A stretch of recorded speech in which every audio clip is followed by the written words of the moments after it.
Hello viewers, welcome back to my channel ఆ movie తమ్మ. ఏది కావాలన్నా వెంటనే చేసుకుని తినేస్తాం. కాకుంటే జున్ను కోసం మాత్రం జున్ను పాల సీజన్ దాకా ఆగాలి. ఈరోజు అందుకే ఇన్స్టెంట్గా అదే టేస్ట్లో ఉండే జున్ను రెసిపీని చూసేద్దాం. ముందుగా దీనికోసం 1/2 లీటర్ చిక్కని పాలను తీసుకోవాలి. దానికోసం కాచిన పాలు కాకుండా పచ్చి పాలనే వాడాలి.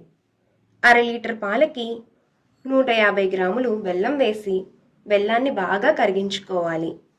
బెల్లం కరిగాక ఇన్స్టెంట్ జున్ను పౌడర్ని వేసుకొని కలుపుకోవాలి. ఈ పౌడర్ మనకి ఏ కిరాణా షాప్స్ లేదంటే సూపర్ మార్కెట్లో కూడా మనకి దొరుకుతుంది. ఇప్పుడు ఈ పౌడర్ అంతా పాలలో బాగా కలిసాక ఈ పాలను మనం వేరే గిన్నెలోకి వడకట్టుకోవాలి.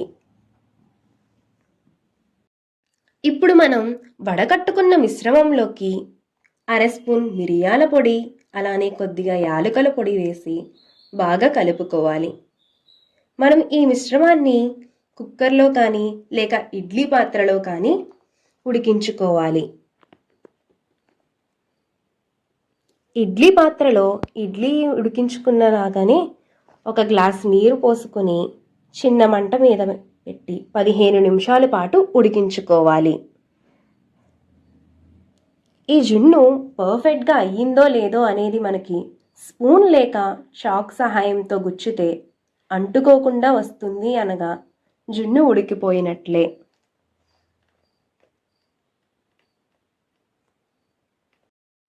ఇప్పుడు ఈ మిశ్రమాన్ని మనం గంటసేపు ఫ్రిడ్జ్లో పెట్టి తీసి సర్వ్ చేసుకుంటే జున్ను గట్టిపడి తినడానికి చాలా రుచిగా ఉంటుంది.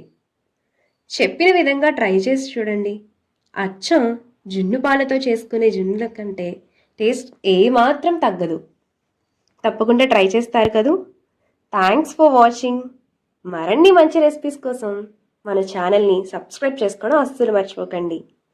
అలానే పక్కనే ఉన్న బెల్ ఐకాన్ని క్లిక్ చేయండి.